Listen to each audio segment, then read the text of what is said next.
Welcome back, Toddler Tribe. I cannot believe that this is the first episode of 2025 and also our 2-year anniversary. When I sat down and thought to myself, 2 years and 3 months ago, I think I'd like to start a podcast. I had no idea what this would eventually become. And it's just been such an extraordinary journey that I want to take a few minutes today and share it with you. You are the reason why I decided to start a show. You, the parents of small human beings out there every single day doing the big work of raising their culture, raising their character, raising their morals and their values. And this show, like every other part of our parenting journey, has grown over time, not just in numbers and downloads and people reached, but also in our focus, in our content. I started the show speaking to pandemic moms because at the time, that's where the struggle really was landing. These sweet little humans that joined the world during such an incredibly different time period than we've ever experienced. And as we approached the first year of the show in its completion, I realized, wow, we're not in that place anymore. Thank goodness. We are in a new space of re-entering the world, and everybody is being directly affected now by that unique start to life that these little humans had. And so the show expanded as it should, as we should. And I started talking not just to moms, but to entire family units and teachers who were looking at these little people as they started preschool. And a whole new journey opened up both for me and for you. And now here we are at the end of the second year, and true to form, because I just love learning and I love growing, I've learned something even more core about myself. As I listen back to some of the episodes over time, as I listen to your feedback, read your comments and reviews, I realized what my unique value is when I come to you on the microphone. It is the intentional language that I give you, whether it's reframing a mindset or a perspective shift that you need in order to address your children, your students. Even some of you are saying this is working on your partners and other adults in your life. And of course it is. That is where I live. I love language. I love being intentional with it. I love putting meaning behind it and using it to deeply connect with other people so that they want to make a different choice. Not because we told them that we had to, not because we told them that if they didn't, there would be a consequence, but because deep down inside, something shifted. There was a self shift in the other person because of the words that we chose and the tone that we use and our overall affect. That is the gift that I love to give you every time I come to the show. And so that is going to be our focus for year 3. And some of you have likely already grabbed my new freebie. And there are 5 things that your toddler needs to hear you say every day. Because intentional language matters. And some of you have listened to the micro series that we had running through the entire holidays, right? 5 minutes or less. And yes, they were specific to what we were dealing with in that moment with the tree and the presents and the caroling and the missed naps and the meltdowns. But did you notice running through the entire series were those short, intentional language script starters that I fed you to help you ground into the moment and then connect with your child. So why does language matter so much to me? Well, I'll tell you my story. I love to tell you my stories. I've always actually cared a great deal about language. My brain is just wired that way. And so as a young girl, when somebody would say something, I would intrinsically accept it as the truth because I believed their words. The meaning behind them, the intention behind them, I just believed it. And for me, what that meant as a young girl is that everybody thought I was just a little bit gullible. And to be honest, I think I was.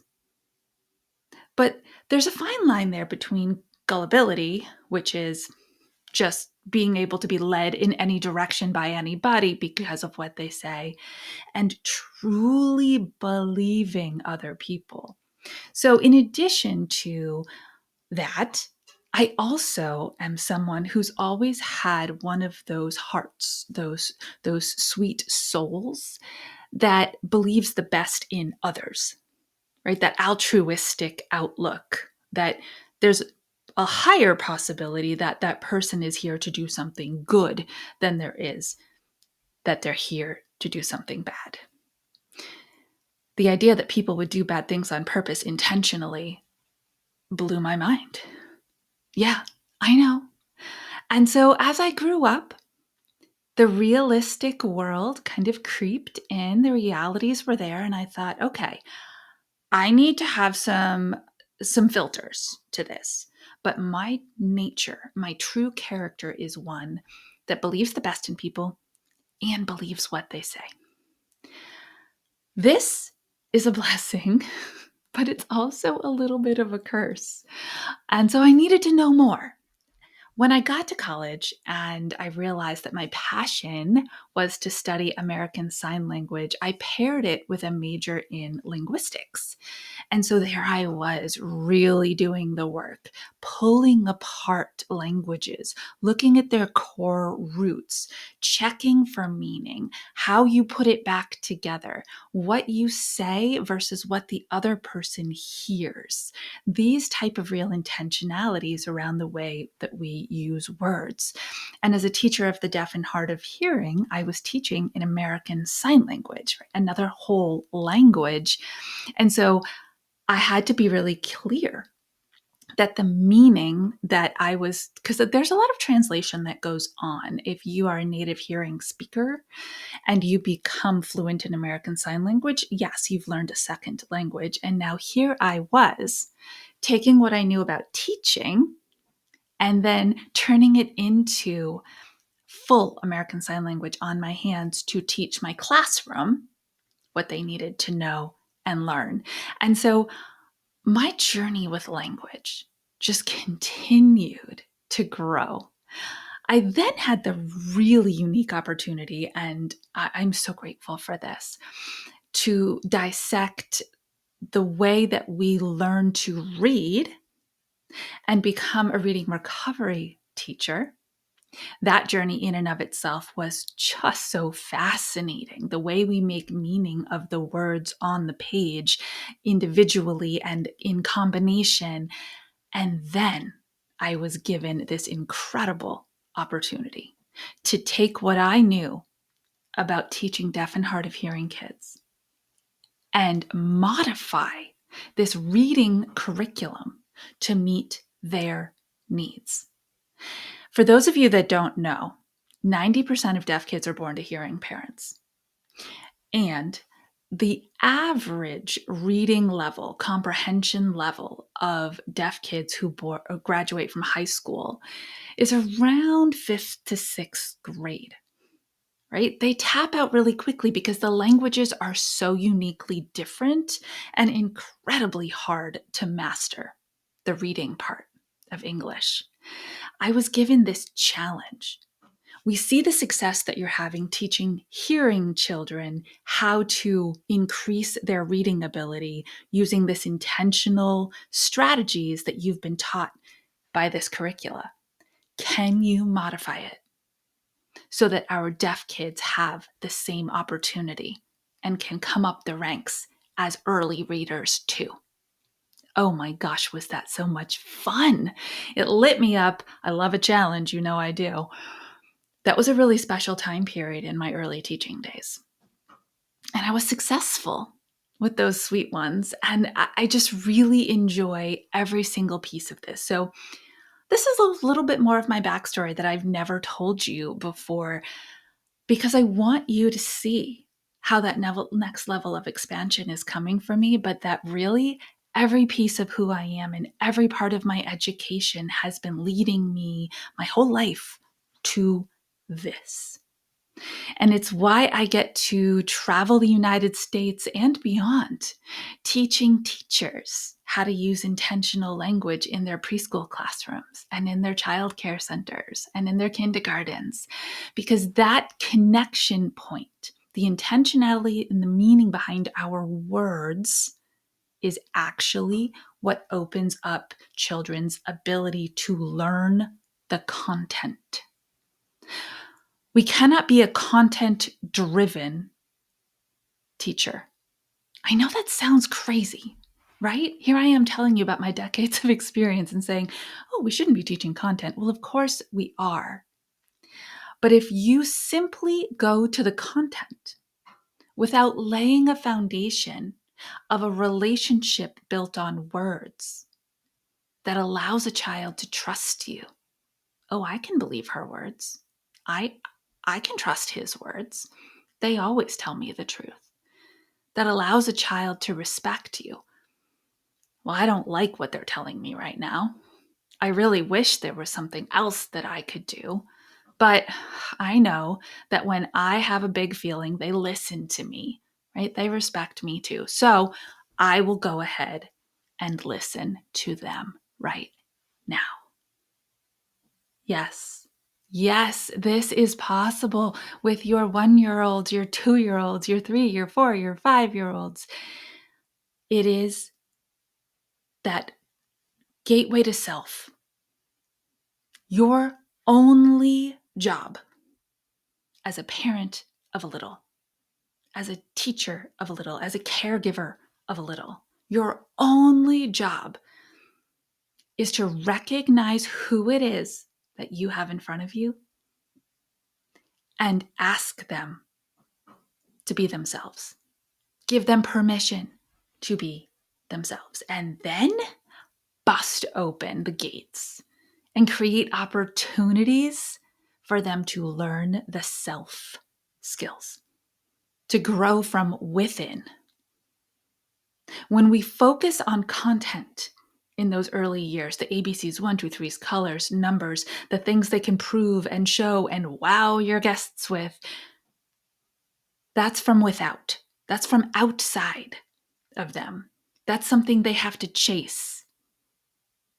When we focus on within, it's the inside flower blossom that allows them to then confidently and calmly learn all the good stuff they need to know later. Because they are totally empowered with these I can sentences, these I can stories, these I am belief systems. Those neural pathways have been developed because you were there helping grow them from their earliest years. I am someone who can learn through new things. I can do things even when they're hard and celebrate myself on the other side. I know that I am capable of. That is our only job. So that's what I'm going to do this year. I'm going to spend the next iteration of this show empowering you with the words so you can empower the children in your life with their sense of self. And together, this generation is who we are going to impact in such a way that they are going to save us. They are going to grow up with all the self skills they need. Self-assuredness, self-confidence, self-advocacy, and the ability to see and hear other people's perspectives too. This is a really important distinction. A very strong, centered sense of self does not mean that they're self-absorbed. It does not mean that they're egotistical or narcissistic or enabled. It actually means the exact opposite. It means they're able to sit inside humility, even though they can do big things. It means they're able to share empathy and compassion with others, even if they don't have the same experience. This is who we want to raise. This is the world that we need to populate with this type of child, this type of human who will share all their goodness as they grow through every stage and every age, and we will start to see the shift that we are looking for. Collaborative parenting, collaborative teaching, collaborative humanness. This is where we are headed, and it all starts with the words that we allow to come out of our mouth and the intentionality we put behind them. So if you haven't already, I invite you to grab my freebie. 5 sentences infants, toddlers, preschoolers need to hear us say every single day to start this process. Happy 2025. I hope your new year is off to an extraordinary start. And for the rest of the month here on the show, I have guests coming in to talk to you about sleep, because putting routines back together after all the hullabaloo can be a little tricky. So I'm really excited for this next year. I hope you are too. And I look forward to our next time together. You know what to do. Until our next episode, stay mindful and proactive as we transform the toddler years.